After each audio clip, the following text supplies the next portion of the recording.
Olá pessoal, tudo bem? Nesse vídeo eu gostaria de falar um pouco sobre o nosso Vêneto aqui, né, falado principalmente no Rio Grande do Sul, Santa Catarina, Paraná. Obviamente a gente sabe que existem, né, descendentes de Vênetos também no Espírito Santo, São Paulo, provavelmente em outros lugares também do Brasil, mas que a língua vêneta ela continua sendo falada com mais frequência aqui nesses estados do Sul. Quem sabe, né, a partir de agora a gente consiga também fazer com que as pessoas, né, desses outros lugares consigam retomar, né, principalmente a língua, né, a língua digamos, é um fator importante, um fator humano importante de identidade, né, das pessoas.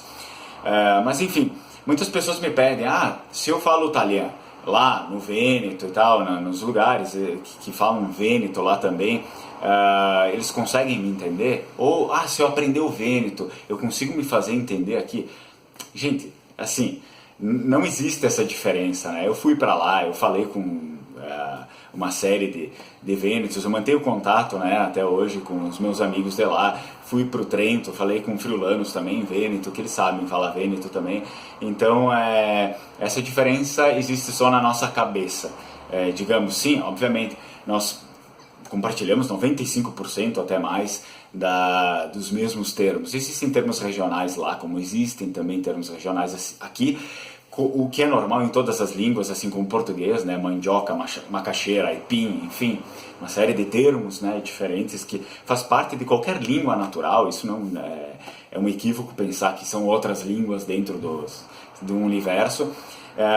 Então realmente é uma coisa assim, uma coisa fantasiosa que qualquer análise acadêmica, né, acaba colocando isso por terra, né, como já foi feito. Assim como existem pessoas que pensam que temos vários dialetos, né, dentro da língua falada aqui. Ao invés não, né? Nem dialetos são, né? São outras línguas, enfim, tem um sentido, tem uma parte histórica que vocês podem assistir em outros vídeos, já falei sobre isso, não vou me ater muito aqui sobre isso, que realmente são línguas, né? E que elas não existem dentro do nosso Vêneto, mas sim o que existe são influências, são termos do português. O que é absolutamente normal, porque estamos num território, né, de estado de língua portuguesa. Assim como também existem alguns termos de influência hoje em dia lá no Vêneto, por exemplo, que eles acabam pegando emprestado do italiano, como a gente acabou pegando emprestado do português, porque não sabia aquela referência vêneta, né?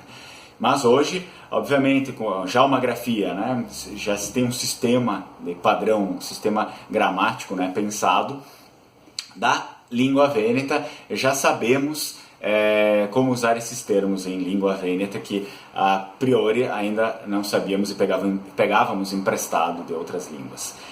Enfim, dizer que uma língua se transforma em outra língua só porque ela pega termos emprestados de outras é um erro assim estratosférico, porque se fosse assim a língua que a gente fala aqui no Brasil não poderia mais ser chamada de português, mas sim de outra coisa, né? Porque o português ele já vem pro Brasil com outras inúmeras influências do árabe, do francês, do espanhol, né?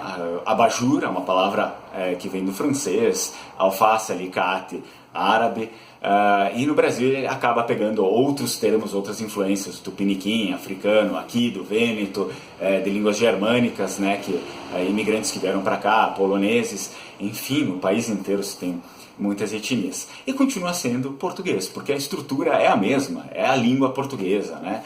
Então, só porque ela pegou termos emprestados, não vai criar uma outra língua, né? Por exemplo, a gente continua ainda pegando termos emprestados de outras línguas. Todas as línguas são assim.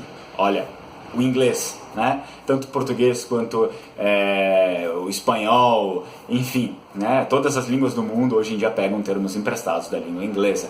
Mouse, mousepad, iPhone, smartphone, enfim, uma série de palavras da língua inglesa, e a gente está transformando o português em outra coisa. Os espanhóis estão transformando o espanhol em outra coisa, enfim, todos os povos que falam a língua espanhola. Então é realmente um erro que são pessoas que, né, não sabem o que estão falando. Mas enfim, a língua, isso acontece a mesma coisa para a língua vêneta, né? Então só porque a gente pegou alguns termos emprestados do português, que a língua vêneta já veio para cá com alguns termos que não são vênetos, principalmente do grego, né? Piron, que é O garfo também é forca, depende do sentido que a gente queira dar semântico para aquilo. E o contexto é esbrega, que vem de palavras, né, de línguas germânicas. Enfim, um contexto todo, né? Ostrega, que também vem do grego. Então a língua vêneta já veio para cá com outras palavras dentro dela, né? Então só porque aqui ela pegou alguns termos não quer dizer que ela vai se transformar em outra coisa. Isso é um equívoco absurdo.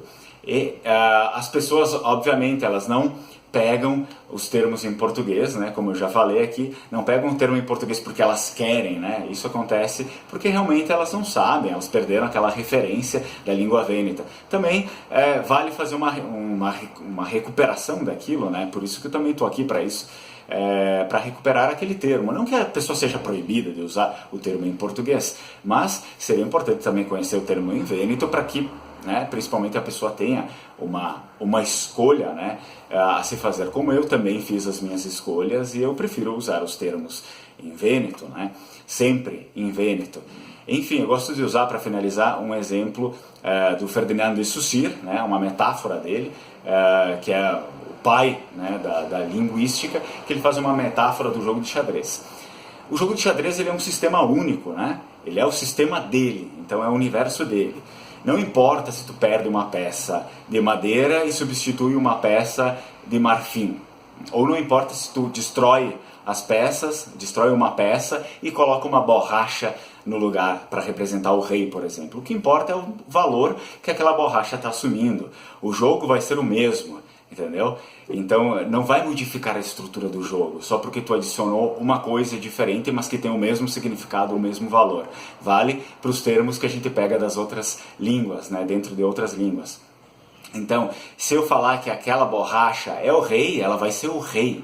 Agora, obviamente, o sistema do jogo de xadrez ele vai alterar se a gente colocar peças a mais, por exemplo. Então o sistema já se altera e não é mais xadrez, vira outra coisa. É um exemplo comum, assim, um exemplo fácil de se entender. Não interessa se aquela coisa que a gente substituiu tem ainda o mesmo valor e está dentro das regras do jogo, continua sendo o jogo de xadrez. Muito obrigado, tchau, tchau!